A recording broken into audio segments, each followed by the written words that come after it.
In the far distant past, in Helgonabakken near Lund, there lived a family of giants. One day they learned to their dismay that a holy man from Saxony had come to build a church to the White Christ, as he was then called.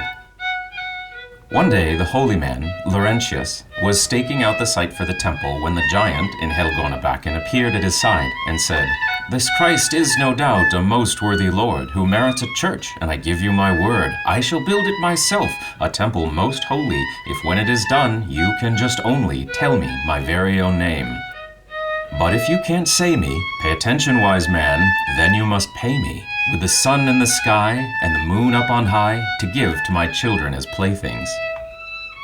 Now, you should know that in the world of the giants, a name is a secret of the utmost importance, and if it is revealed, the giant dies, and any man who had obligations to him is released from them.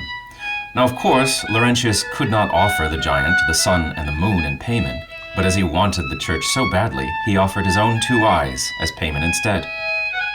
He hoped that somehow he would be able to discover the giant's secret name before the building was complete.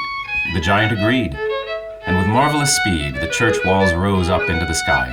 Soon there was nothing left to be done but for one stone in the tower.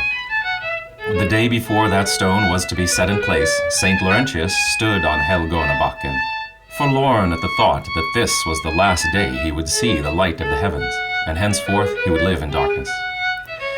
While he brooded on these gloomy thoughts, he seemed to hear a child crying inside the hill, and a woman giant who tried to console the boy with a song in which he clearly discerned the words, be still, my little thing, soon Papa Finn will to you bring something to cherish, something to prize, the sun and the moon, or Laurentius's eyes." Beside himself with joy, St. Laurentius hurried to the church and cried, "Come down, Finn! What remains to be done, I shall do myself. Come down, Finn! I no longer require your help." Frothing with rage, Finn rushed down from the tower into the crypt below the church, where he threw his great arms around a pillar, planning to pull down the whole building. In that moment came his wife and children to help destroy the church.